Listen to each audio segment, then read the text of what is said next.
en DM1 au crédit de paiement 2004, 27 euros doit donc être ajouté en DM1 au crédit de paiement 2014, qui passe donc de 450 000 à 672 676,27 euros. Merci. Des remarques?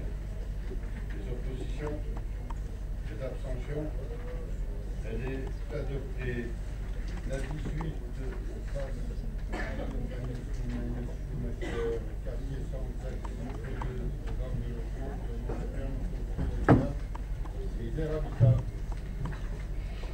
Situé dans la ZAC Centre 2, l'îlot 27 est le dernier îlot constructif du centre-ville. Il est dédié à la fois à des programmes d'activité et d'habitat.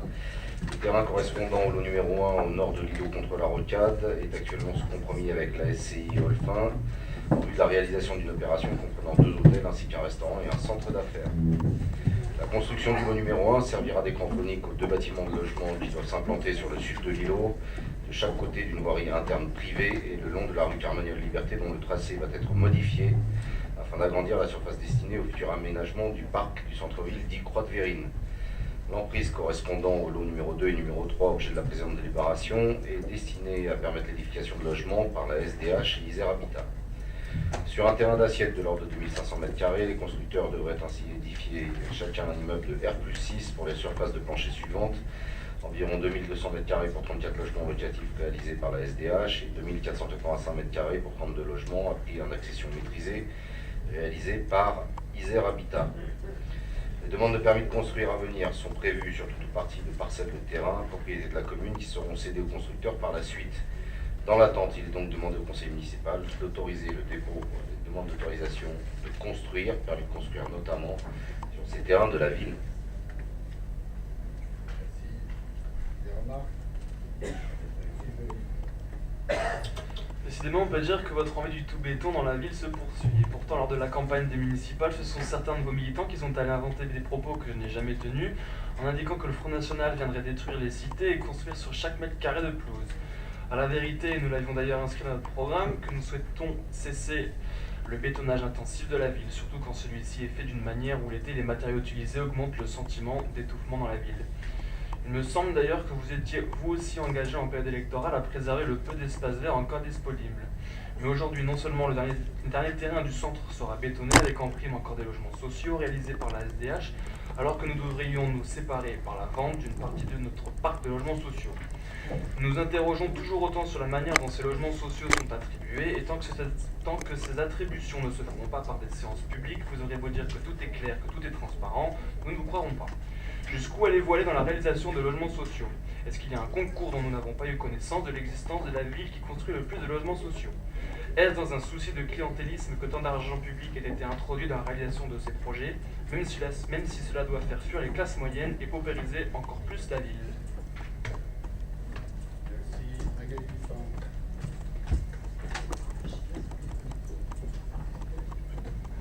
Le groupe Échirol pour la vie votera contre cette délibération pour 2 raisons majeures.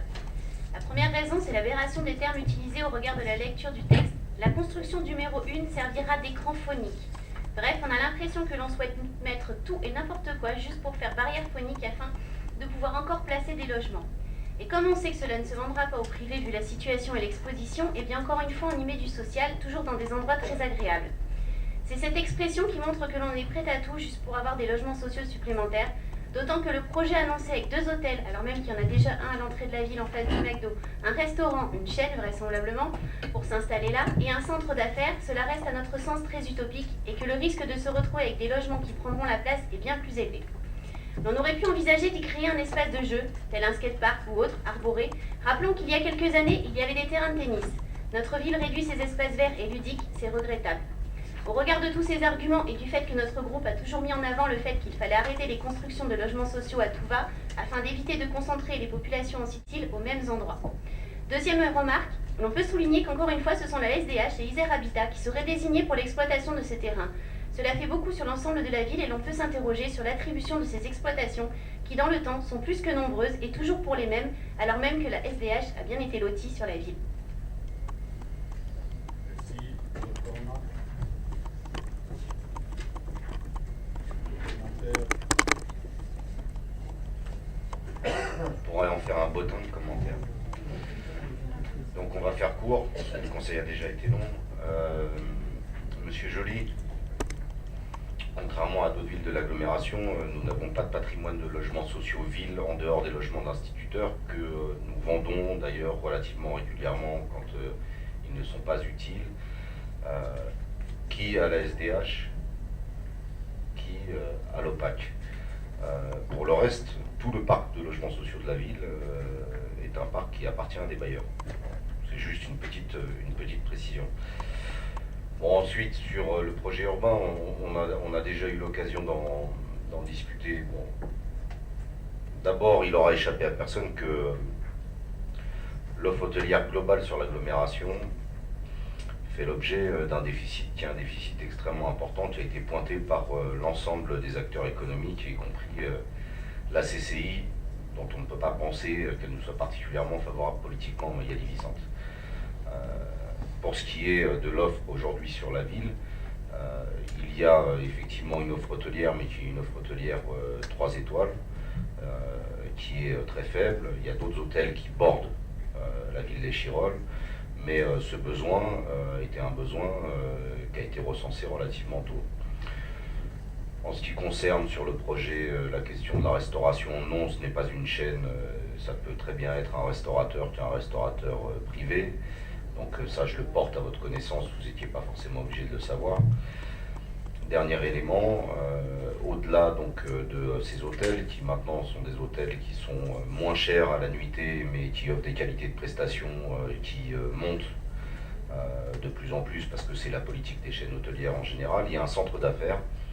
Et ce centre d'affaires a rien d'utopique, puisque si aujourd'hui on est en discussion avec le promoteur parce qu'effectivement il a voulu en réduire un petit peu les mètres carrés, il correspond à une demande qui est une demande très claire par rapport, y compris à la géographie de l'implantation de ce futur équipement par rapport à Sud Galaxy, ou à ce qui est susceptible de se développer demain sur Sauvéa.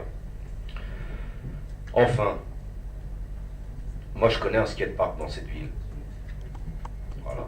Je sais quand est-ce qu'il a été conçu et je sais aujourd'hui comment il est utilisé. Il est dans un grand parc, avec beaucoup de verdure, arboré, très utilisé. Voilà. Et aujourd'hui, c'est une friche de béton. Bon. Pour ce qui est des activités qu'on serait susceptible de développer sur le parc, et c'est ça qui est d'ailleurs très intéressant par rapport à tout le débat qu'on a eu avant, c'est que aujourd'hui, vouloir aménager 2 hectares ou 2 hectares et demi d'un parc, même si on n'en faisait que de la pelouse, il suffit de multiplier par à peu près 70, 80, on va dire jusqu'à 100 € par mètre carré aménagé. Donc à partir de ce moment-là, et dans les plans qui sont effectivement ceux des plans de la ville, qui ont été débattus très largement dans l'ancien mandat, la question de finir le centre-ville, effectivement à cet endroit-là, et qui n'est pas nouvelle, permet aussi de réaliser et de rénover un certain nombre d'équipements, et les équipements dont je parle sont en particulier les voiries. Donc je pense que, en tout cas j'ai envie de vous inviter à imaginer ce que peut être cet îlot demain, et ce que peut être dans le mandat la réalisation d'un parc par rapport à ce que vous avez aujourd'hui. Et à vous poser la question de savoir si jamais il n'y avait aucune constructibilité nouvelle, donc aucune recette foncière, donc aucune capacité, y compris, on va dire, sèche à rénover les voiries. Je vous invite effectivement à réfléchir sur la durée à ce que pourrait rester aujourd'hui cet îlot. Bon.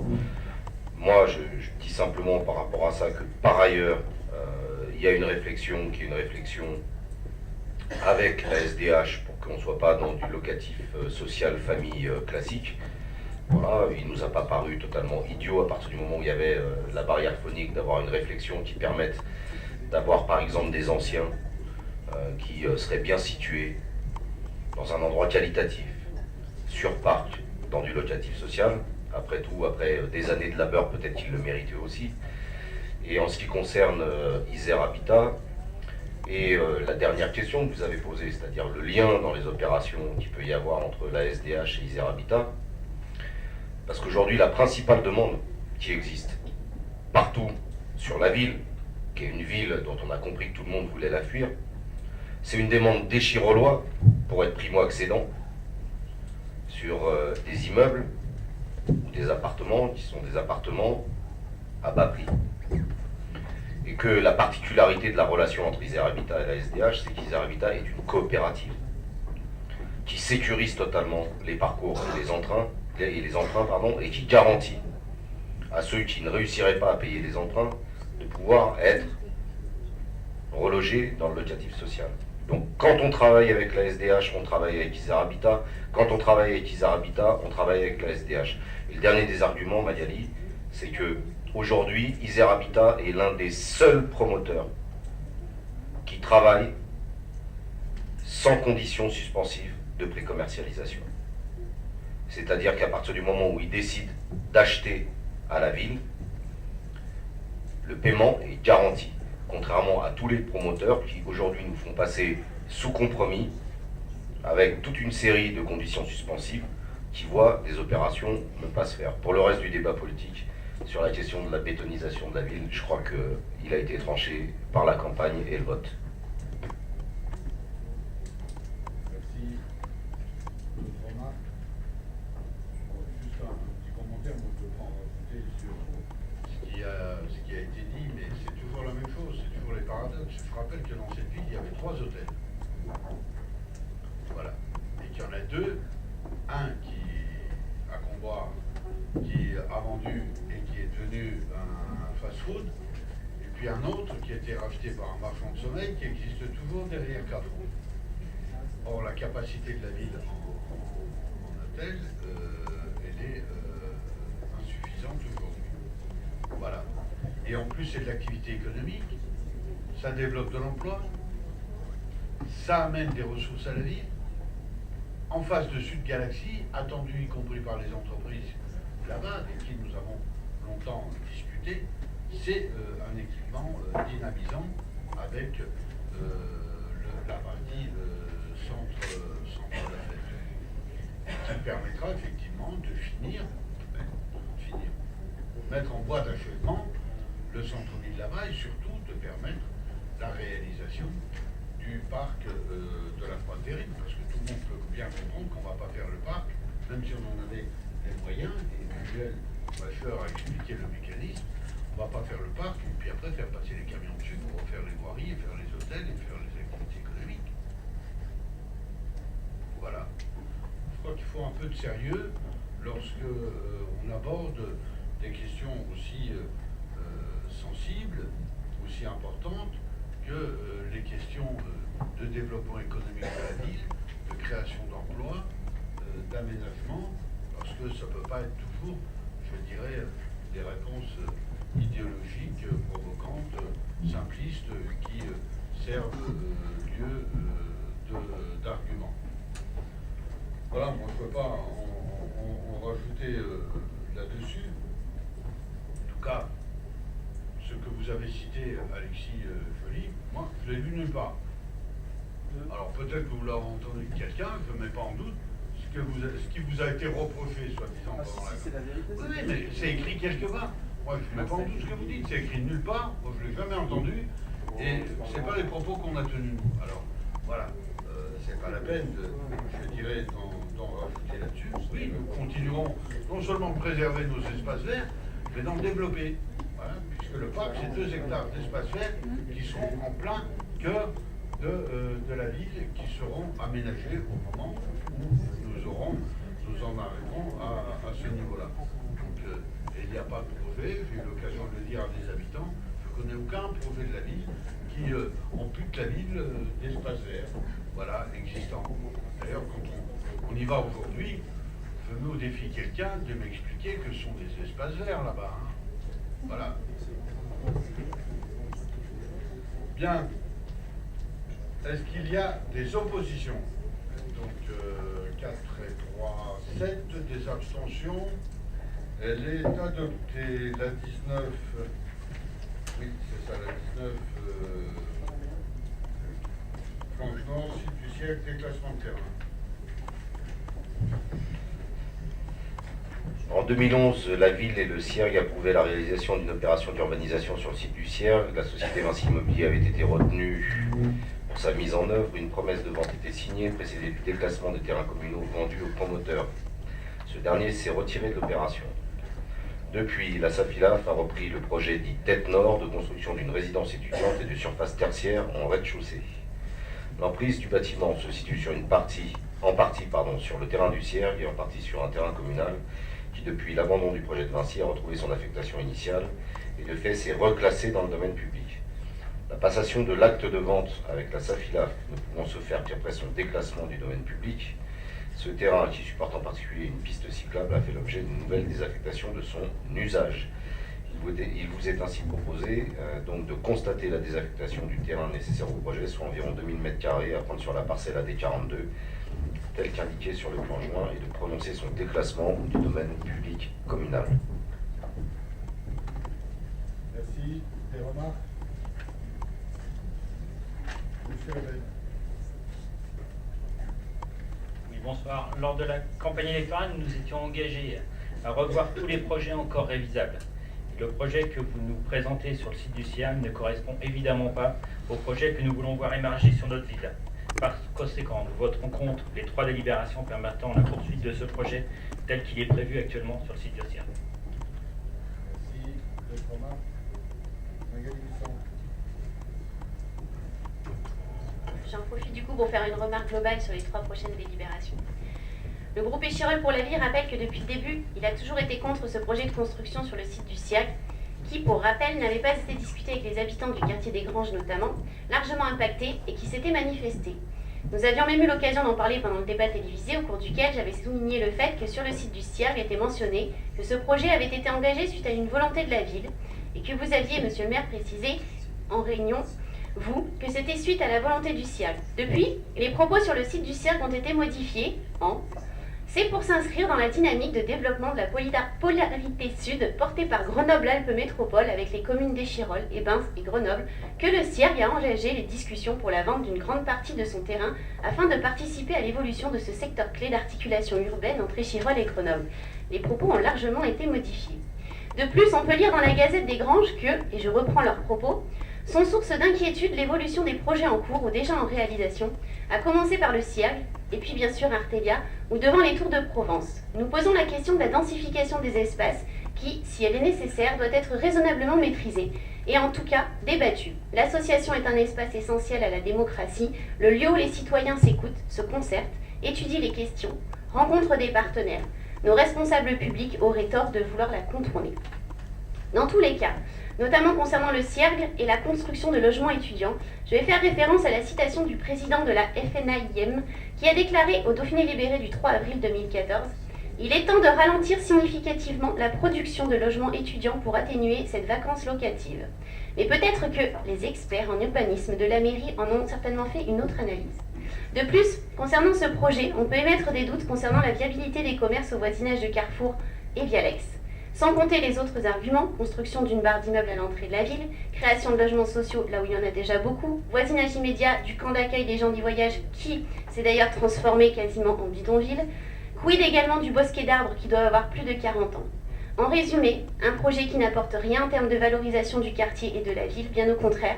Une fois encore, ce sont des considérations financières qui ont primé, et en plus, à la fin, la ville qui ne sera plus propriétaire de rien du tout perdra tout moyen d'agir. Merci. D'autres remarques?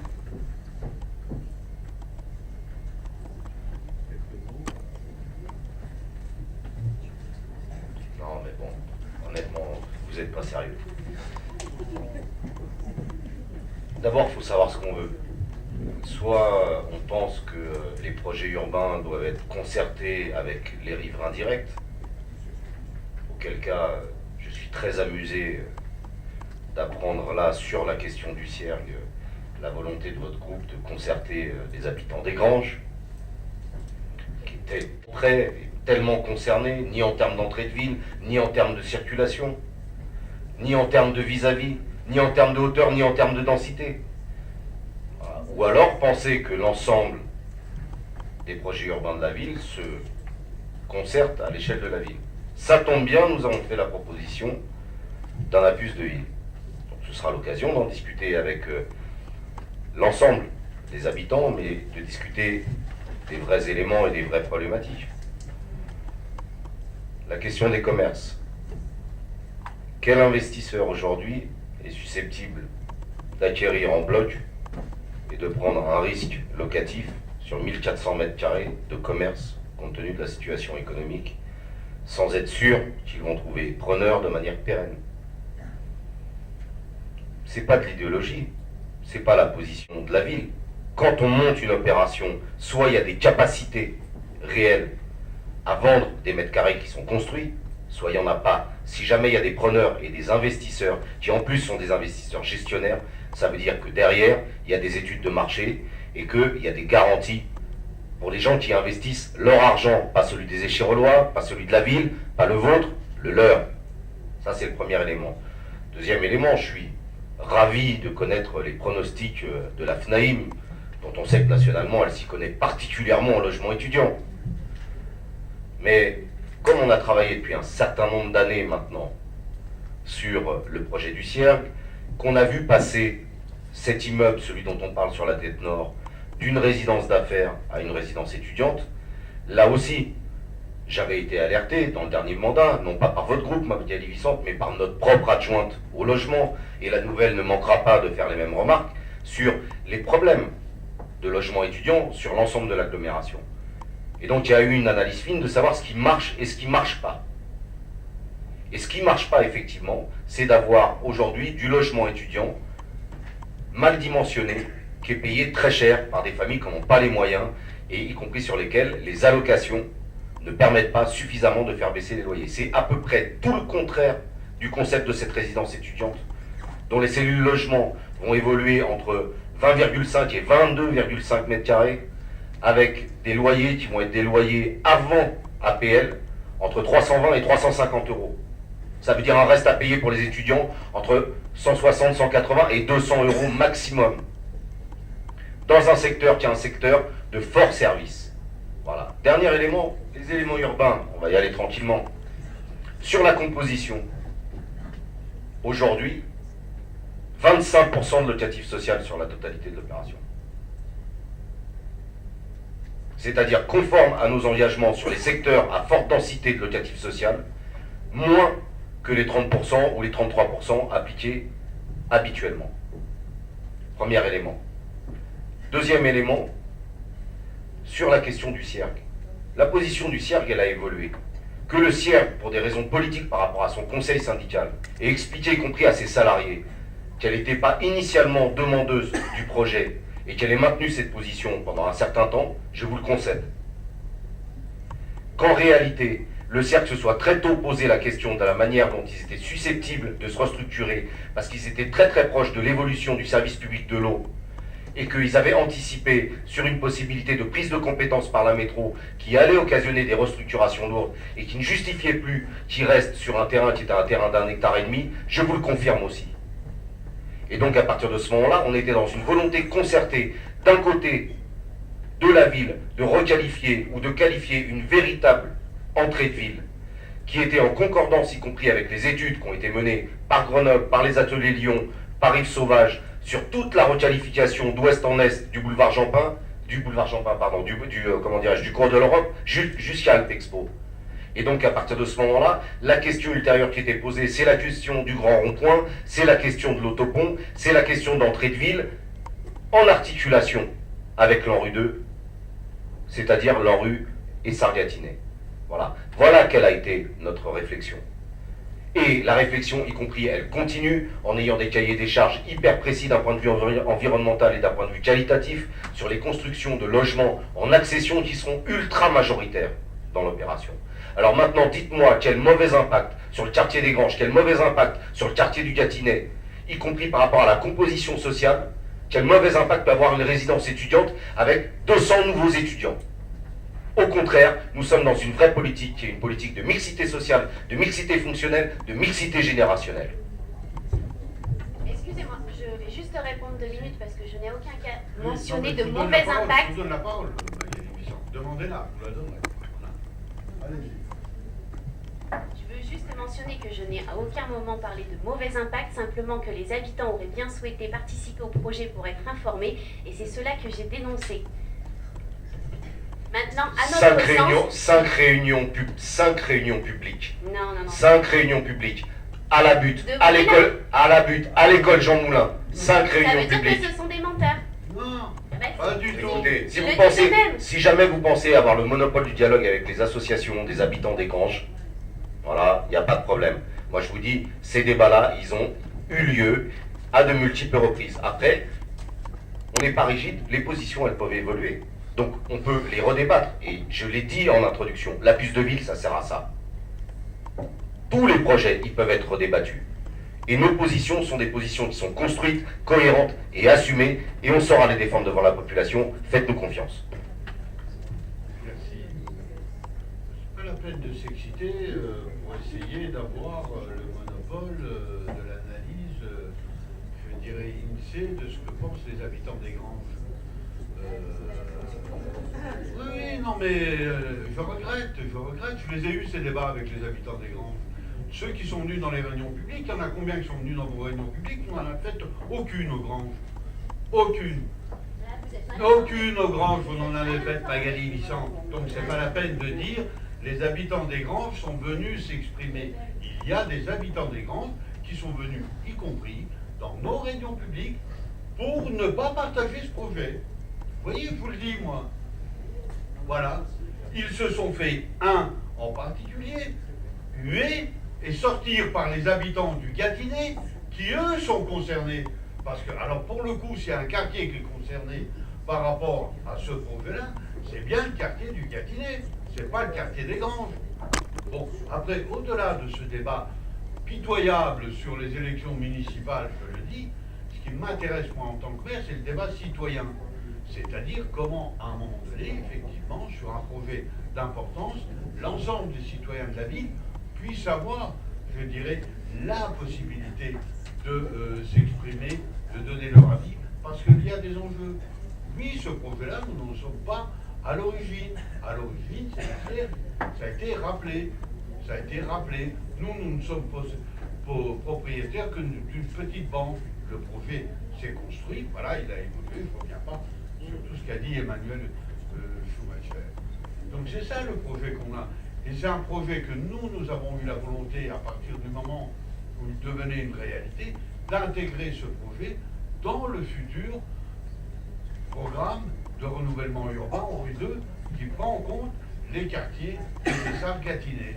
Voilà comment nous le réintégrons. Et je regrette, vous pouvez, je dirais, avoir, et c'est légitime de ne pas être d'accord avec ce projet-là, je regrette, j'ai lu la Gazette des Granges, que nous finançons en totalité, ce que nous finançons, que la ville finance. Vous voyez, même quand elle critique la ville, nous finançons la Gazette des Granges depuis des années.